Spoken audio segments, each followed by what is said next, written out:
नमस्कार दोस्तों, डेट है आज की 26 जुलाई 2023 और स्वागत है आपका एटोएल डिस्कशन में।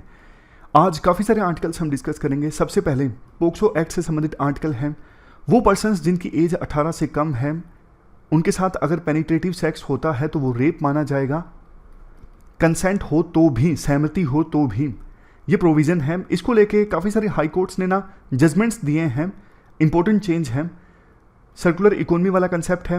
गिग वर्कर्स से संबंधित आर्टिकल है। कल हमने राजस्थान का जो नया एक्ट आया था वो डिस्कस किया है। कुछ अलग पॉइंट्स है, डिस्कस करेंगे। वैसे देखो, गिग इकोनॉमी से संबंधित काफ़ी सारे आर्टिकल्स हमने पहले डिस्कस किए थे। आप यूट्यूब में सर्च मार के देखिएगा गिग इकोनॉमी या फिर गिग वर्कर्स, उसके बाद ओनली IS लगा के आपको आर्टिकल्स मिल जाएंगे। सी राजा मोहन का आर्टिकल है इंडियन एक्सप्रेस का, वो डिस्कस करेंगे। एथिकल डेफिनेशन, एथिक्स का क्वेश्चन, बहुत कुछ है डिस्कस करने के लिए। काफ़ी इंटरेस्टिंग डिस्कशन रहेगी। चलिए शुरुआत करते हैं। इसके बाद नेक्स्ट आर्टिकल पोक्सो एक्ट 2012 से संबंधित है। बहुत ज़्यादा स्ट्रिक्ट एक्ट है ये। बच्चों को यानी चिल्ड्रन को सेक्सुअल ऑफेंस से प्रोटेक्ट करने के लिए एक्ट है। 2012 में आया था निर्भया केस के बाद। आप GS पेपर सेकंड के इस टॉपिक से आर्टिकल को रिलेट कर सकते हो। देखो, बेसिक्स की बात पहले करते हैं। अगर कोई बच्चा हमारे देश में, अगर कोई बच्चा है, चाइल्ड है, उस चाइल्ड के साथ कोई पर्सन सेक्सुअल इंटरकोर्स करता है, मतलब पेनिट्रेटिव सेक्स करता है, तो इसे रेप माना जाएगा। फर्क नहीं पड़ता, अगर चाइल्ड ने उसके लिए कंसेंट भी दी है तो भी उसे रेप ही माना जाएगा। यानी चाइल्ड की अगर सहमति भी है सहमति के साथ में पेनिट्रेटिव सेक्स किया है तो भी रेप माना जाएगा। चाइल्ड की सहमति नहीं मानी जाएगी, क्योंकि बच्चे को मैनिपुलेट किया जा सकता है, इसलिए ये स्ट्रिक्ट एक्ट है। अब एक क्वेश्चन आपसे पूछता हूं, बच्चा मतलब क्या, चाइल्ड मतलब क्या, कितनी एज? 18। 18 से कम उम्र के बच्चे को चाइल्ड माना जाएगा इस केस में। अब हुआ क्या, बॉम्बे हाईकोर्ट की एक जजमेंट है, अभी हाल ही में आई। हुआ क्या इस केस में, 2016 में एक लड़का जिसकी एज 25 साल और लड़की जिसकी एज 17.5 साल, 17.5 दोनों भाग गए। भाग के दोनों ने शादी कर ली। लड़की के घर वालों ने पुलिस में रिपोर्ट लिखवा दी। दोनों पकड़े गए गुजरात में। उस समय लड़की प्रेग्नेंट थी और लड़की ने अपनी प्रेगनेंसी को टर्मिनेट करवाया। ऐसी सिचुएशन में पुलिस ने उस समय मेडिकल करवाया और मेडिकल में यह बात सामने आई कि लड़की की एज उस समय 17.5 थी। तो मामला कौन से एक्ट में दर्ज होगा? POCSO act. अभी भी मैंने आपको क्या बताया, पोक्सो एक्ट कहता है अगर किसी बच्चे की एज, किसी पर्सन की एज 18 से कम है, उसके साथ पेनिट्रेटिव सेक्स किया जाता है तो उसे रेप माना जाएगा, बेशक बच्चे की सहमति हो तो भी। इस केस में वही हुआ, सहमति थी। लड़की कह रही है कि मैंने जो कुछ किया अपनी सहमति के साथ किया, मेरी कंसेंट थी, मुझे पता था इसके क्या कंसिक्वेंसेस हैं, तो आप मेरे पति पर, क्योंकि मैंने अभी शादी कर ली है तो मेरी पति पर आप केस दर्ज मत कीजिए। लेकिन कानून तो कानून है, पोक्सो एक्ट के तहत केस दर्ज होना ही था, तो पुलिस ने केस दर्ज किया। सजा सुनाई गई जज के द्वारा 10 साल की। सोच के देखिए, वाइफ बोल रही है कि मेरे पति को सजा मत दीजिए, जो कुछ किया हमने सहमति के साथ किया, लेकिन ट्रायल कोर्ट ने सजा दे दी 10 साल की। मामला पहुंचा बॉम्बे हाई कोर्ट में। बॉम्बे हाई कोर्ट ने अब कुछ दिनों पहले अपनी जजमेंट दी है और बरी कर दिया है उस लड़के को जिसने शादी की थी 17 साल की लड़की के साथ में। बोला है बॉम्बे हाई कोर्ट की जज ने कि रोमांटिक जो रिलेशनशिप है उनको अलग ढंग से ट्रीट किया जाए। जब दोनों में सहमति हो तो उसको अलग ढंग से ट्रीट किया जाए, पुलिस के द्वारा, कोर्ट्स के द्वारा। और देखो एक चीज, बॉम्बे हाई कोर्ट ने यह भी बोला, जो ये कंसेंट की एज है हमारे देश में अभी कंसेंट की एज है 18 साल। मतलब 18 साल से ऊपर कंसेंट मानी जाएगी। उससे नीचे अगर किसी पर्सन के साथ सेक्स होता है पेनिट्रेटिव सेक्स, तो कंसेंट मानी ही नहीं जाएगी, बेशक कंसेंट के साथ सेक्स हुआ है, रेप का केस दर्ज होगा। तो जज ने कहा कि इस कंसेंट की एज को कम कर दो, 18 साल बहुत ज़्यादा है। आज के समय इंटरनेट का ज़माना है, बच्चे जल्दी मैच्योर हो जाते हैं, जल्दी बड़े हो जाते हैं, और 18 की जो एज है बहुत ज़्यादा है। दूसरे देशों का एग्जाम्पल दिया जज ने, दूसरे देशों में भी 16 की एज है, कई देशों में 15 की एज है, तो हमारे देश में भी ना ये 18 की एज बहुत ज़्यादा है, इसमें बदलाव किया जाए। और एक चीज़ आपको बताता हूँ, 1940 से लेके 2012 के बीच में एज ऑफ कंसेंट हमारे देश में ना 16 था, लेकिन निर्भया केस हुआ 2012 में, उस समय एज ऑफ कंसेंट को इंक्रीज करके 18 कर दिया गया ताकि बच्चों को सेक्सुअल ऑफेंस से बचाया जा सके। तो ये जो केस था ना बॉम्बे हाई कोर्ट का, इसमें ना अजीब विडंबना पैदा हो गई। विडंबना ये थी, पति जेल में है, बाद में पूरा परिवार भी राजी हो गया कि हाँ शादी हुई है, हम मान लेते हैं, पूरा परिवार बोल रहा है छोड़ दिया जाए, अब इनकी शादी को मान लिया जाए, लेकिन कोई कुछ मानने को तैयार नहीं, क्योंकि अब तो पोक्सो के तहत केस दर्ज हो चुका था। बाद में बॉम्बे हाई कोर्ट ने जब रिहा किया उस पर्सन को जिसकी एज 25 थी, 7 साल वो जेल में बिता चुका था, अपनी जिंदगी का एक बड़ा हिस्सा। इस प्रकार के जजमेंट्स देखो अलग अलग हाई कोर्ट्स ने दिए। जैसे 7 जुलाई को मद्रास हाई कोर्ट ने पोक्सो एक्ट के तहत जो एफआईआर दर्ज हुई थी उसे क्वेश कर दिया गया और डीजीपी को आदेश दिया कि कोर्ट के सामने और भी जो पेंडिंग केसेस हैं वो लेके आई हैं जिनमें पोक्सो एक्ट के तहत केस दर्ज हुआ है और लड़की की एज 16 से 18 के बीच में है। 27 जून को मध्य प्रदेश हाई कोर्ट ने भी एफआईआर क्वेश कर दी पोक्सो एक्ट के तहत, और दिल्ली हाई कोर्ट ने एक ऑर्डर दिया, उसमें तो बच्ची की एज 15 साल थी। ये हालांकि दिल्ली हाई कोर्ट की जजमेंट पर तो सवाल उठ सकता है।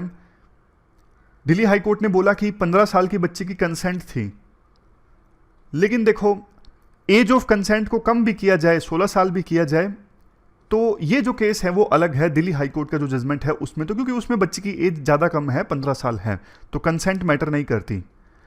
अलग अलग हाई कोर्ट्स का देखो वैसे एक पॉइंट ये भी है कि पोक्सो एक्ट में ज़्यादातर जो केसेस सामने आ रही हैं ना इसी प्रकार के आ रही हैं जिसमें लड़की की एज 17-18 है। तो ना एक्चुअल वो केसेस जहां पे बच्चों को सेक्सुअल ऑफेंस से प्रोटेक्ट करने की आवश्यकता है, उन केसेस में पेंडेंसी बढ़ जाती है।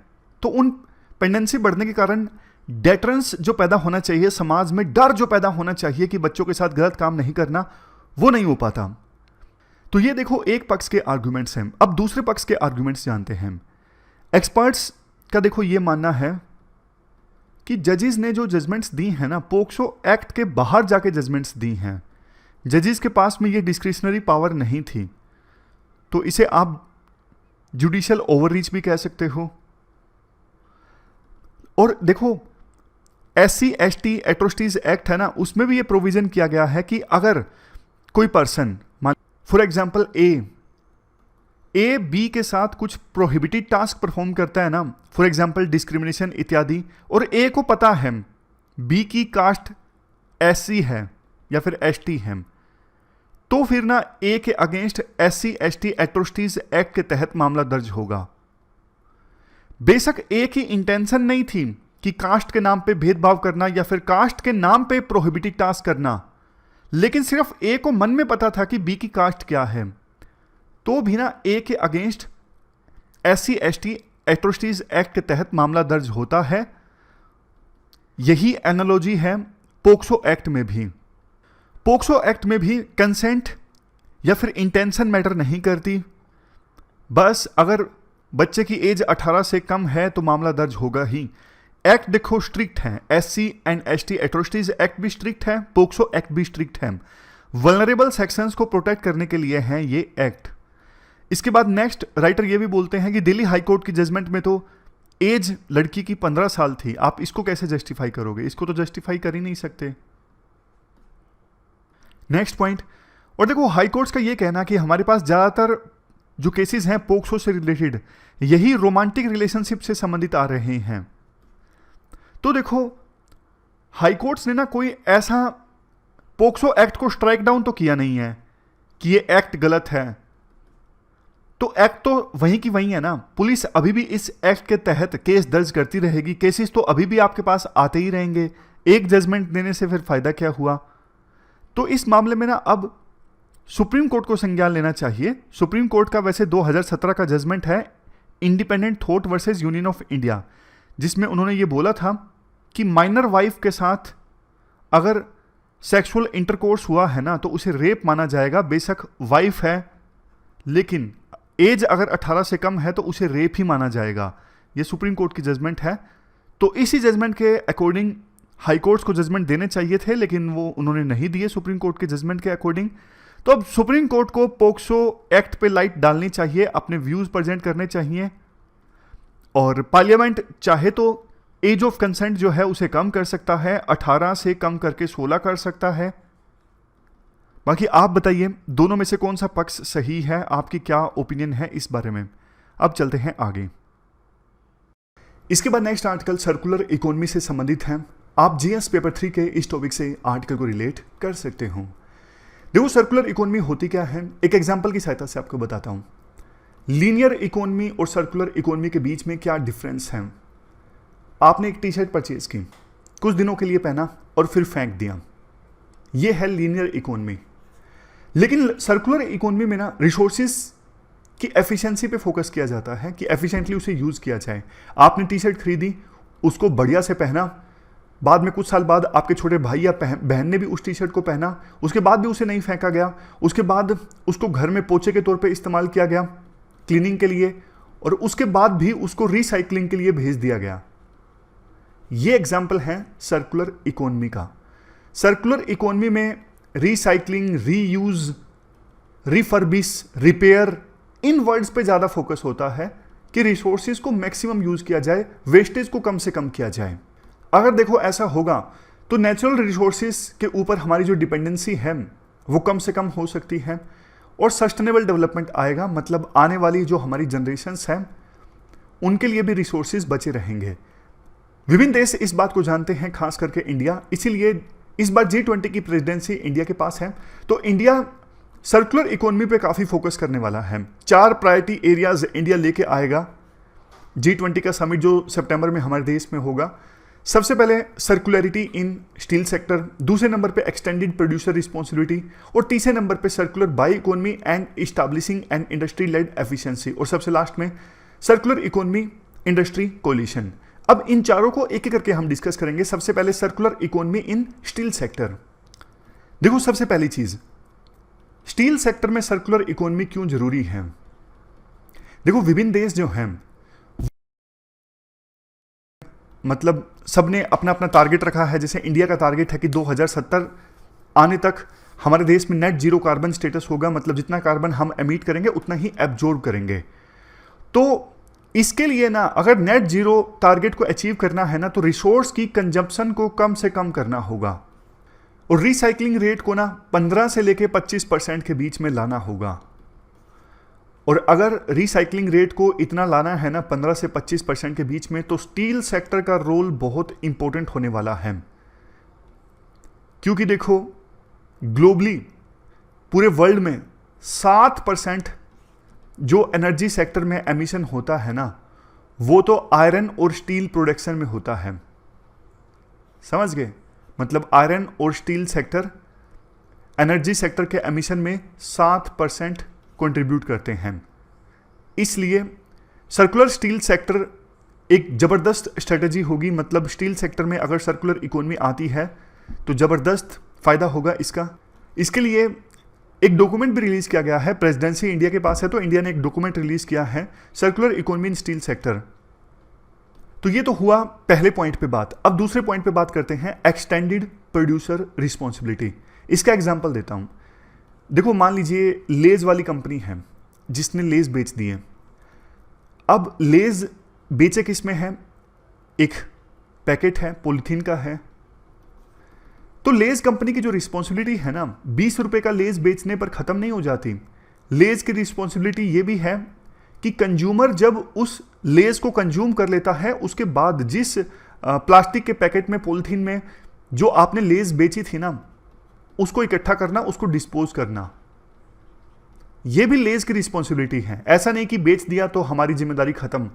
जिम्मेदारी उस प्लास्टिक को डिस्पोज करने की भी है जिसमें आपने अपने प्रोडक्ट को बेचा है। समझ गए ये पूरा कंसेप्ट। तो विभिन्न देश इस कंसेप्ट को अपना रहे हैं। G20 के मेंबर कंट्रीज को ना आपस में एक दूसरे से सीखना चाहिए।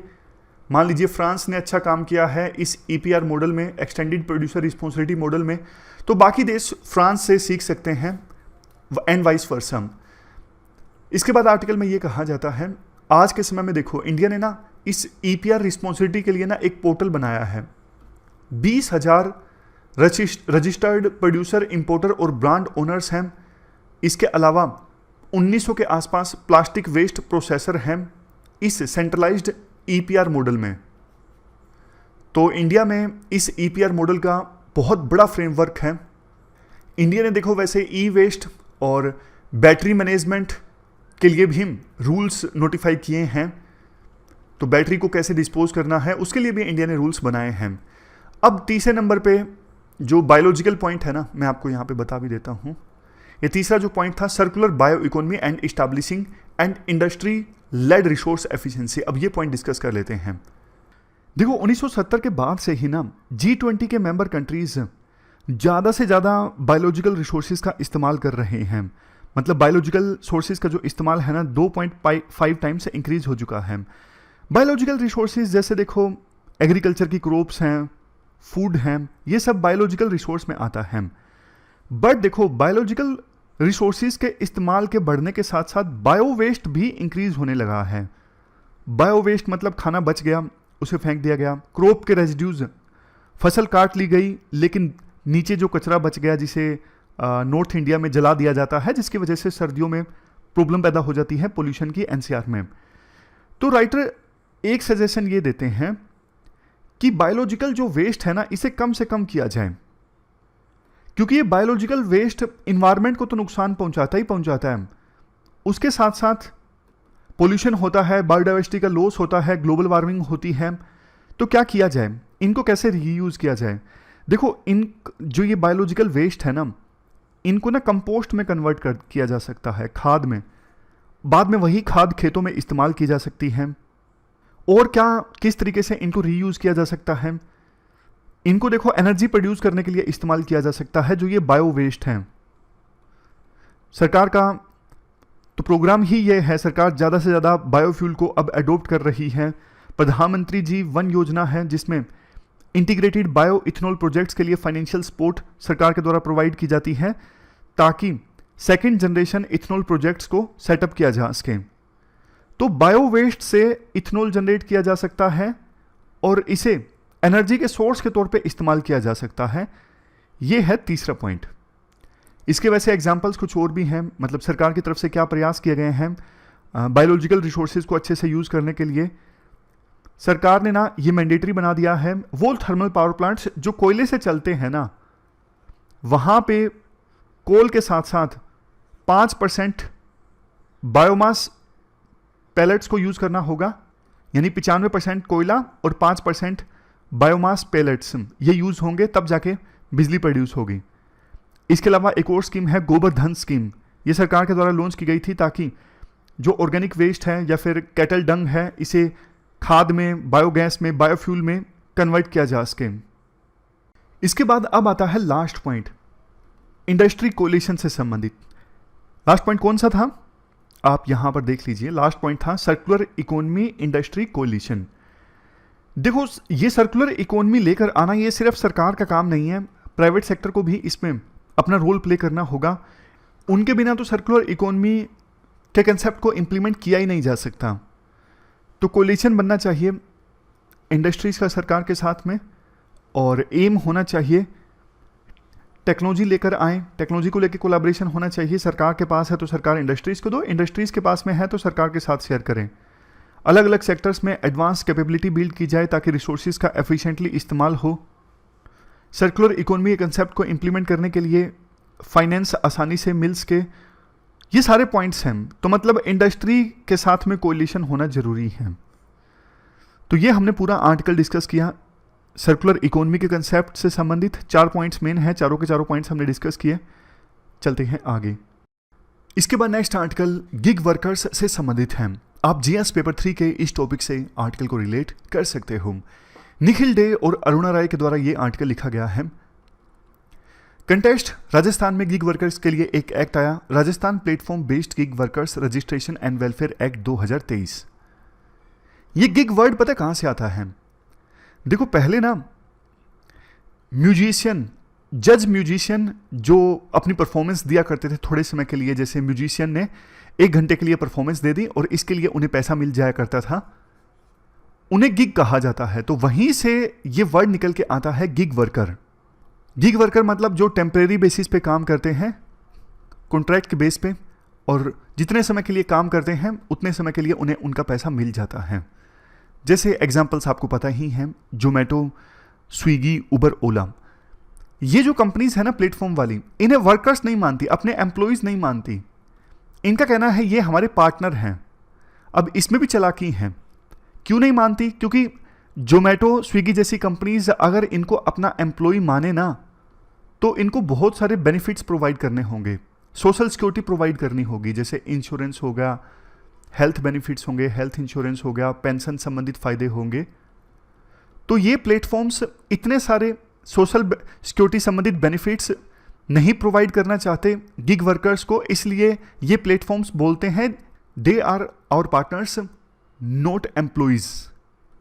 समझ गए? बट राइटर ये कहते हैं अगर देखो एम्प्लॉइज नहीं हैं तो उबर, ओला के जो वर्कर्स हैं उनकी आईडी क्यों ब्लॉक कर दी जाती है, उनके लिए स्पेसिफिक रूल्स क्यों हैं? अगर प्लेटफॉर्म जो बोलते हैं हमारा काम सिर्फ मिलवाना है, तो आप इनको पनिश क्यों करते हो अगर ये आपके रूल्स फॉलो नहीं करते? आप इनकी राइड को रेगुलेट करते हो और भारी भरकम कमीशन चार्ज करते हो, रूट को फिक्स करते हो। जब आप सिर्फ पार्टनर हो तो आप इतना रेगुलेशन क्यों कर रहे हो? तो इस चीज को राजस्थान की सरकार ने माना, इसी वजह से राजस्थान की सरकार ने ये एक्ट बनाया है। कल हमने इस एक्ट के कुछ प्रोविजंस भी डिस्कस किए थे, जिसमें सबसे इंपॉर्टेंट प्रोविजन था कि एक वेलफेयर बोर्ड इस्टेब्लिश किया जाएगा और उस वेलफेयर बोर्ड में अलग अलग सेक्शन से रिप्रेजेंटेटिव होंगे, जैसे गिग वर्कर्स के, सरकार के और एम्प्लॉयर के, सिविल सोसाइटी के। ये वेलफेयर बोर्ड जो है वो सेस इकट्ठा करेगा और पैसा जाएगा गिग वर्कर्स के सोशल सिक्योरिटी संबंधित बेनिफिट्स के लिए। राइटर कहते हैं ये वेलफेयर बोर्ड बनाना अपने आप में काफ़ी बड़ी चीज़ है, क्योंकि देखो अगर ये बोर्ड नहीं बनता, राजस्थान की बात अभी चल रही है, दूसरे राज्यों में भी शायद जल्द ही बन जाएगा, तो ना बड़ी दिक्कत हो जाती गिग वर्कर्स को। जैसे ना पहले एक हमल का एग्जाम्पल दिया जाता है। हमल मतलब पोर्टर। पोर्टर मतलब जो सामान से इधर से उधर लेके जाते हैं और उसके लिए पैसा चार्ज करते हैं। आमतौर पे आपने देखा होगा बड़ी बड़ी मार्केट्स में पोर्टर होते हैं जो एक शॉपकीपर से सामान लेकर जाते हैं और लोडिंग करवाते हैं, अनलोडिंग करवाते हैं, तो ये होते हैं हमल। तो ना ज़्यादातर जो हमल है ना महाराष्ट्र में, जैसे फॉर एग्जांपल आते थे गांव से, और वो भी सो कॉल्ड थोड़ी कास्ट हायरार्की में नीचे वाली कास्ट से आते थे।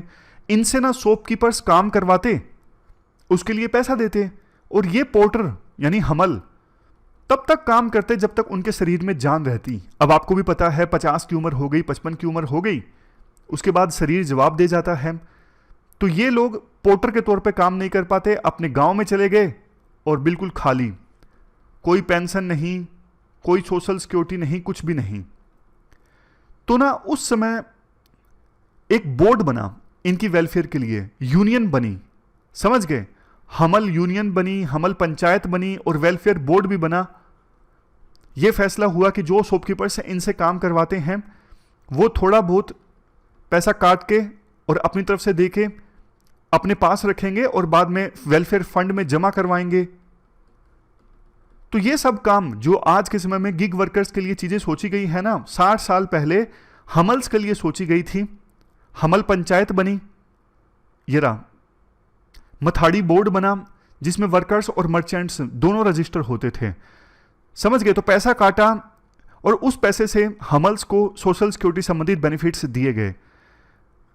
आज के समय में देखो हमल्स के लिए ना महाराष्ट्र में हाउसिंग कॉम्प्लेक्स हैं, अपना बैंक है उनका, अपना स्कूल है, मतलब बहुत बढ़िया काम किया हमल पंचायत ने। और 60 साल पहले जो एक्ट आया ना उससे बहुत फायदा हुआ। लास्ट में राइटर कहते हैं देखो ये जो गिग वर्कर्स के लिए एक्ट आया है ना राजस्थान में, ये एक प्रकार से टेम्पलेट का काम कर सकता है, क्योंकि आज का समय जो है वो एआई का समय है, जॉब सिक्योरिटी है नहीं, अनसर्टेन टाइम है। तो ये जो गिग वर्कर के लिए एक्ट आया ना, ये सोशल सिक्योरिटी प्रोवाइड करेगा मुश्किल समय में। अब और बहुत सारे सेक्टर्स में इसी प्रकार के एक्ट की आवश्यकता है और बहुत सारे राज्यों में अब यही एक्ट आना चाहिए इसी बेसिस पर। तो ये पूरा आर्टिकल हमने डिस्कस किया गिग वर्कर्स से संबंधित। इसके बाद नेक्स्ट आर्टिकल इंडियन एक्सप्रेस का सी राजा मोहन का गल्फ रूट टू पाकिस्तान से संबंधित है। आप देखो जीएस पेपर सेकंड में इंडिया एंड नेबरहुड रिलेशंस से इस आर्टिकल को रिलेट कर सकते हो। देखो पाकिस्तान ना 1958 के बाद से ही 23वीं बार गया है आईएमएफ के पास में लोन लेने के लिए, 23वीं बार। और आपको पता है आईएमएफ के पास जब कोई देश लोन लेने के लिए जाता है ना, तो आईएमएफ कुछ कंडीशंस लगाता है। उन कंडीशंस को बोलते हैं स्ट्रक्चरल एडजस्टमेंट प्रोग्राम। इंडिया जब 1990-91 में गया था आईएमएफ के पास में, इंडिया के ऊपर भी ये कंडीशंस लगाई गई थी। तभी हमारे देश में एलपीजी रिफॉर्म्स आए थे। कंडीशंस जैसे कि आप अपनी इकोनॉमी को ओपन कर दीजिए, बाहर से इन्वेस्टमेंट आने दीजिए, आप अपनी करेंसी को ज़्यादा कंट्रोल मत कीजिए, आप जो एक्सपेंडिचर है उसे कंट्रोल कीजिए ताकि फिस्कल डेफिसिट ज़्यादा ना बढ़ पाए। ये कंडीशंस आईएमएफ लगाता है। बट पाकिस्तान क्या करता है, पाकिस्तान इन कंडीशंस को पहले तो लोन ले लेता है। पाकिस्तान उस दोस्त की तरह है, लोन लेने की बारी आती है तो अच्छा बोलना, हाँ हाँ चुका दूंगा, बढ़िया से चुका दूंगा। लेकिन बाद में जैसे ही लोन मिला उसके बाद सारी कंडीशंस को भूल जाना। तो आईएमएफ इस बार ना पाकिस्तान को लोन देने से पहले तसल्ली करना चाहता है। आईएमएफ के जो ऑफिशियल्स हैं वो बात करना चाहते हैं इवन विपक्ष से, इमरान खान से। इमरान खान ने 2021 में आईएमएफ के स्ट्रक्चरल एडजस्टमेंट प्रोग्राम को मानने से इनकार कर दिया था। तो आईएमएफ के ऑफिशियल्स ने इमरान खान से भी मुलाकात की है कि भैया कल को आप सत्ता में आ जाओ तो आप ऐसा तो नहीं कि ये प्रोग्राम को छोड़ दोगे, तभी हम लोन देंगे जब हमें तसल्ली हो जाएगी, अदरवाइज हम नहीं देंगे। अब यहां पर देखो एक एंगल आता है यूएई का। देखो जब देश आज़ाद हुआ था ना, पाकिस्तान, इंडिया पाकिस्तान एक साथ आज़ाद हुए थे, तो उस समय ना गल्फ कंट्रीज की ताकत इतनी बड़ी नहीं थी, बल्कि इंडिया की ताकत बड़ी थी और पाकिस्तान की भी ताकत ठीक ठाक थी। उस समय इकोनॉमी का साइज ठीक ठाक था पाकिस्तान का भी। लेकिन ना 21वीं शताब्दी में तो इक्वेशन बिल्कुल चेंज हो गई है। आज पाकिस्तान की इकोनॉमी का साइज कितना है, सिर्फ $377 बिलियन। इंडिया की इकोनॉमी का साइज पाकिस्तान की इकोनॉमी से 10 गुना ज़्यादा है। और यूएई, सऊदी अरेबिया, इन देशों की इकोनॉमी का साइज भी बहुत ज़्यादा बढ़ चुका है। लेकिन 1947 के बाद उस समय ऐसी सिचुएशन नहीं थी। पाकिस्तान के जो रिश्ते हैं ना गल्फ कंट्रीज़ के साथ, जैसे यूएई के साथ में, सऊदी अरेबिया के साथ में, ट्रेडिशनली यानी परंपरागत रूप से काफ़ी अच्छे रहे हैं।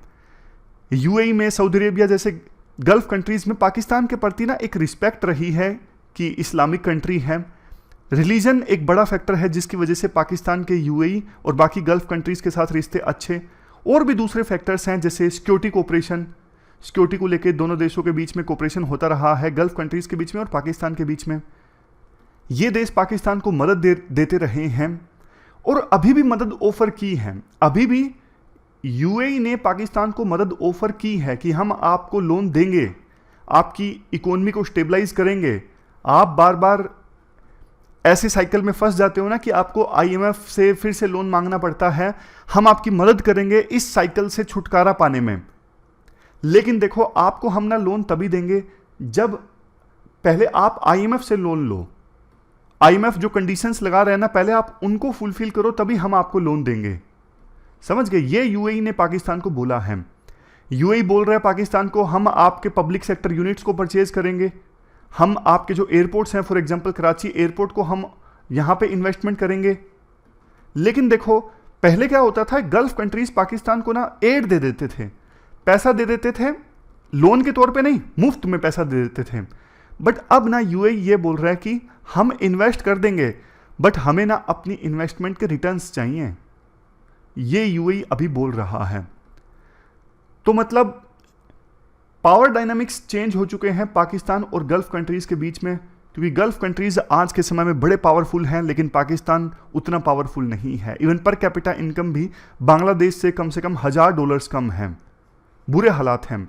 वैसे देखो, यूएई अगर पाकिस्तान की मदद करता है ना, तो इंडिया इससे डिससेटिस्फाई नहीं होगा। इंडिया भी चाहता है कि पाकिस्तान ठीक से रहे, न्यूक्लियर वेपन वाला देश है, स्टेबिलिटी रहेगी तो पड़ोसी देश को ही फायदा होगा। तो इंडिया को एज सच इसमें दिक्कत नहीं है। देखो, पाकिस्तान ने ना कभी अपनी इकोनॉमी को सुधारने की कोशिश की ही नहीं है। पाकिस्तान ने ना क्योंकि पाकिस्तान की ना सिक्योरिटी लोकेशन अच्छी है, मतलब जियो पॉलिटिकल और जियो स्ट्रेटेजिक जो लोकेशन है ना, वो बहुत बढ़िया है पाकिस्तान की। अफगानिस्तान का नेबरिंग कंट्री है, इसलिए यूएस पाकिस्तान की हमेशा मदद करता रहा है। और चाइना भी पाकिस्तान का दोस्त है, क्योंकि चाइना को लगता है कि पाकिस्तान इंडिया को कंटेन कर सकता है, इंडिया को दबा सकता है। बट अब ना यूएस तो पाकिस्तान की मदद वैसे भी करने को तैयार नहीं है, क्योंकि यूएस से अफगानिस्तान को छोड़ के जा चुका है। चाइना इन्वेस्टमेंट तो की है चाइना ने पाकिस्तान में, लेकिन यूएस जितनी नहीं। मतलब अपनी इंपॉर्टेंट लोकेशन के नाम पे पाकिस्तान पहले जो ग्रांट ले लेता था ना, पैसा ले लेता था बड़े देशों से, अब वो पाकिस्तान के लिए मुमकिन नहीं है। तो ये सारा आर्टिकल है, कुल मिला के आर्टिकल में बोला जाता है कि अब एक बार फिर से गल्फ कंट्रीज पे पाकिस्तान डिपेंड हो गया है। पहले कोऑपरेट करता था पाकिस्तान, अब गल्फ कंट्रीज के ऊपर डिपेंडेंट हो गया है। चलते हैं आगे। इसके बाद आज की एथिकल टर्म है impartiality. It is quality of being fair और नॉट बीइंग बायस्ड और पार्शियल टुवर्ड्स एनीथिंग और एनीवन। मतलब आप अपनी अप्रोच में ना पर्सनल ओपिनियन को हावी नहीं होने दे रहे हो, एविडेंस के आधार पर डिसीजन ले रहे हो बिना किसी का पक्ष लिए। ये है इम्पार्शियलिटी। इसमें देखो जबरदस्त एग्जाम्पल है नीलम संजीवा रेड्डी का। 6ठी प्रेसिडेंट थी भारत की और 2 बार लोकसभा स्पीकर भी रही। जब देखो ये स्पीकर बनी ना, तो पहली ऐसी स्पीकर बनी है जिन्होंने स्पीकर बनने के बाद अपनी पार्टी को छोड़ दिया, ताकि बिना किसी बायसनेस के ये स्पीकर का रोल प्ले कर सकें। और ऐसा नहीं कि स्पीकर का रोल प्ले करते वक्त उनके जहन में ये चले कि मैं कांग्रेस पार्टी की सदस्य हूं, इसलिए कांग्रेस का मुझे फेवर करना है, नहीं। तो ये जबरदस्त एग्जाम्पल है इम्पार्शियलिटी का। आपने भी अपने जीवन में इम्पार्शियलिटी को एग्जाम्पल दिया हो तो आप जरूर बताइए कमेंट बॉक्स में। अब इसके बाद एथिक्स बेस्ड क्वेश्चन है। क्वेश्चन वीडियो को पॉज करके आप ध्यान से पढ़िए। क्वेश्चन मैं आपको समझाता हूं। क्वेश्चन में देखो ये पूछा गया है कि सभी सिविल सर्वेंट्स के लिए ना रूल्स एंड रेगुलेशन तो सेम ही होते हैं, लेकिन same and rules and regulation के साथ कुछ पॉजिटिव माइंडसेट वाले ऑफिसर्स जो है ना, वो अच्छे रिजल्ट प्रोड्यूस कर देते हैं, लेकिन जो नेगेटिव माइंडसेट वाले होते हैं ना, सेम रूल्स एंड रेगुलेशन के साथ में उनको गलत ढंग से इंटरप्रेट करते हैं और अगेंस्ट द केस उनको इंटरप्रेट करते हैं, इससे नुकसान हो जाता है। इस कोट को आपको डिस्कस करना है एग्जाम्पल के साथ में। देखो एग्जाम्पल सबसे मेन है एथिक्स में। एग्जाम्पल्स जितना बढ़िया आप दोगे ना, उतने अच्छे ढंग से एग्जामिनर आपको मार्क्स देगा। इंट्रोडक्शन में आप इस स्टेटमेंट को इंटरप्रेट करोगे और सिविल सर्विसेज के साथ में रिलेट करोगे। आप बताओगे कि सभी सिविल सर्वेंट्स को सेम प्रकार के रूल्स एंड रेगुलेशंस दिए जाते हैं कंडक्ट को गवर्न करने के लिए, लेकिन परफॉर्मेंस सेम नहीं रहती। कुछ सिविल सर्वेंट्स जो पॉजिटिव माइंडसेट के होते हैं वो रूल्स को अच्छे ढंग से इंटरप्रेट करते हैं, उनकी जो अप्रोच होती है वो पॉजिटिव माइंडसेट वाली होती है। ये सब आप बोलोगे इंट्रोडक्शन में। अब देखो 2 अलग अलग केस दोगे आप बॉडी में। पहले आप पॉजिटिव माइंडेड ऑफिसर का केस दोगे और उसके बाद आप नेगेटिव माइंडसेट वाले ऑफिसर्स का। आप बताओगे कि पॉजिटिव माइंडसेट वाले जो ऑफिसर्स हैं ना, वो अपनी डिस्क्रिशन को पॉजिटिव वे में यूज करते हैं, सोसाइटी के फायदे के लिए इस्तेमाल करते हैं। उनकी जो अप्रोच होती है वो प्रॉब्लम को सोल्व करने वाली होती है, ना कि प्रॉब्लम को जैसे कि तैसे रखने वाली या फिर प्रॉब्लम को और ज़्यादा इंक्रीज करने वाली। ये सब आप बातें बोलोगे। अब एग्जाम्पल सबसे मेन है, जैसे मैंने आपको बताया। एग्जाम्पल में आप बताओगे, जैसे देखो मान लीजिए सरकार की गाइडलाइंस है कि 1 करोड़ से ऊपर के जो प्रोजेक्ट है ना, वो कॉम्पिटिटिव बीडिंग से ही किसी को देने हैं, यानी ऑक्शनिंग की सहायता से देने हैं, बोली लगवा के। बिना बोली के 1 करोड़ से ऊपर के प्रोजेक्ट आपको नहीं देने। ये मान लीजिए कंडीशन है। अब इसको पॉजिटिव माइंडसेट वाला ऑफिसर कैसे इंटरप्रेट करेगा कि हाँ सरकार ने सोच समझ के ये रूल लाया है, तो वो क्या करेगा, बोली की डेट से पहले जो पोटेंशियल बायर है ना, पोटेंशियल बिडर है ना, उनसे मिलेगा वो सिविल सर्वेंट, उनको बताएगा कि देखो हम फेयर मैनर में ये बोली लगवाएंगे, ट्रांसपेरेंट मैनर में आप अप्लाई कर सकते हो, इससे आपको फायदा होगा। प्रॉपर एडवर्टाइजमेंट करेगा वो ऑफिसर बोली लगवाने से पहले, ताकि ज़्यादा से ज़्यादा बिडर आए, बाद में सबको भरोसा दिलाएगा और बिडिंग प्रोसेस अच्छे से हो ये भी इंश्योर करवाएगा। इससे क्या होगा, ज़्यादा बायर्स आएंगे, उनमें ट्रस्ट पैदा होगा और सरकार को रेवेन्यू ज़्यादा प्राप्त होगा, या फिर अगर प्रोजेक्ट सरकार ने बनवाना है तो कम पैसे में सरकार का प्रोजेक्ट बन जाएगा, कम से कम बोली में सरकार अपना प्रोजेक्ट बनवा सकती है। लेकिन नेगेटिव माइंडसेट वाला ऑफिसर इसे कैसे इंटरप्रेट करेगा, अरे यार क्या घटिया रूल है ये, ज़्यादा अच्छे बीडर नहीं आएंगे, प्रोजेक्ट अच्छा नहीं बनेगा। तो ये सब सोच होती है नेगेटिव माइंडसेट वाले की। वो क्या करेगा, इसको एडवर्टाइज नहीं करेगा और उसके बाद ज़्यादा बीडर आएंगे नहीं, बीडर जो आएंगे उनका भी भरोसा नहीं होगा, हो सकता है वो बोली से पीछे अपने हाथ खींच ले क्योंकि उनको भरोसा ही नहीं है। कोई एक्स्ट्रा प्रयास नहीं किया नेगेटिव माइंडसेट वाले ने क्योंकि उसका खुद का भरोसा नहीं है, रूल में सेम रूल है। बाद में वो सरकार को लिख देगा कि हमने प्रोजेक्ट के लिए ऑक्शनिंग करवाई, बोली लगवाई, लेकिन कोई आया नहीं, तो प्रोजेक्ट रुक गया वहीं का वहीं। अब समझ गए, रूल सेम लेकिन फर्क पॉजिटिव माइंडसेट में और नेगेटिव माइंडसेट में। वो सेम रूल्स को नेगेटिव माइंडसेट के साथ इंप्लीमेंट करते हैं, रिजिड हो जाते हैं, बिल्कुल इनफ्लेक्सिबल हो जाते हैं और रूल्स की वजह से आगे नहीं बढ़ते, अपने एक्शंस को लिमिट कर लेते हैं और सक्सेस उनके हाथ नहीं लगती। कंक्लूजन में आप लिख सकते हो, जरूरी है कि सिविल सर्वेंट्स को मोटिवेट किया जाए, एंकरेज किया जाए कि वो अपनी कार्यप्रणाली में पॉजिटिव माइंडसेट अपनाएं और वर्क को पॉजिटिव माइंडसेट के साथ अप्रोच करें। जो उनके पास में डिस्क्रिशनरी पावर है उस डिस्क्रिशनरी पावर का इस्तेमाल करें जिससे कम्युनिटी को ज़्यादा से ज़्यादा बेनिफिट हो। यही चीज़ उनकी सर्विस को मीनिंगफुल बनाएगी। तो ये पूरा क्वेश्चन हमने डिस्कस किया। आज हमारा तीसरा क्वेश्चन है, बूंद बूंद से सागर भरेगा। कुछ ही दिनों में हम उस स्टेज पे आ जाएंगे जब पूरा सिलेबस जो है हमारा क्वेश्चन आंसर के माध्यम से कवर हो जाएगा। आवश्यकता पड़ी तो क्वेश्चन की बाद में आवश्यकता पड़ी तो फ्रीक्वेंसी भी इंक्रीज कर सकते हैं। आपसे बस एक ही चीज़ चाहिए, अच्छे से पढ़ो, कंसिस्टेंट रहो, सेल्फ इवेल्यूएट करते रहो। लास्ट में समरी के माध्यम से रिवाइज कर लेते हैं। सी राजा मोहन का आर्टिकल हमने डिस्कस किया। पाकिस्तान फिर से लोन मांगने के लिए तैयार है 23वीं बार। अरब कंट्रीज़ की क्या पार्टनरशिप है पाकिस्तान के साथ, वो हमने डिस्कस किया। रिलीजियस पार्टनरशिप है, धर्म सेम है, इकोनॉमिक असिस्टेंस देता रहा है गल्फ पाकिस्तान को और सिक्योरिटी को लेकर भी कोऑपरेशन रहा है। इसके अलावा पाकिस्तान में आर्मी और पॉलिटिशियन के बीच में जब लड़ाई हो जाती है तब सुलझाता रहे हैं गल्फ कंट्रीज़। लेकिन 21वीं शताब्दी में बैलेंस चेंज हो गया। पाकिस्तान की इकोनॉमी काफ़ी छोटी रह गई है, गल्फ कंट्रीज़ की इकोनॉमी काफ़ी बड़ी हो गई है। अब गल्फ कंट्रीज़ पाकिस्तान की इकोनॉमी को ट्रांसफॉर्म करने में रोल प्ले कर रहे हैं। पहले पाकिस्तान अपनी जियो स्ट्रेटेजिक लोकेशन के कारण एड मांगता रहता था बड़े देशों के, अब वो मुमकिन नहीं है। पहले एड दी थी गल्फ कंट्रीज़ ने, अब वो बोल रहे हैं हम इन्वेस्ट करेंगे, एड नहीं करेंगे, हमें रिटर्न्स भी चाहिए। पाकिस्तान के ऊपर प्रेशर है अभी रिफॉर्म्स लाने का, क्योंकि पाकिस्तान IMF के कहे रिफॉर्म लाएगा तभी गल्फ कंट्रीज़ मदद देंगे, अदरवाइज नहीं देंगे।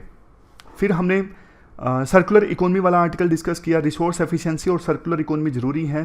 प्रेसिडेंसी इंडिया के पास है तो इंडिया फोकस कर रहा है। 4 गोल इंडिया लेके आया है। स्टील सेक्टर, EPR यानी extended producer responsibility, circular bio economy और industry led coalition. Steel sector के बारे में हमने डिस्कस किया। मेजर कंट्रीब्यूशन होता है एमिशंस में, इसलिए ज़रूरी है यहाँ पे एक्सटेंडेड प्रोड्यूसर रिस्पॉन्सिबिलिटी का पॉइंट हमने डिस्कस किया कि इंडिया में ये फ्रेमवर्क काफ़ी बढ़िया चल रहा है और काफ़ी सारे लोगों ने यहाँ पे रजिस्टर किया है, काफ़ी सारे ब्रांड्स ने। बायो इकोनॉमी और बायोफ्यूल वाला पॉइंट हमने डिस्कस किया। 1970 के बाद से G20 के लोग बायो इकोनॉमी पे काफ़ी फोकस कर रहे हैं, लेकिन वेस्ट काफ़ी ज़्यादा हो रहा है, उसे यूज़ करना ज़रूरी है। इंडिया ने ये सारे पॉइंट्स लिए हैं।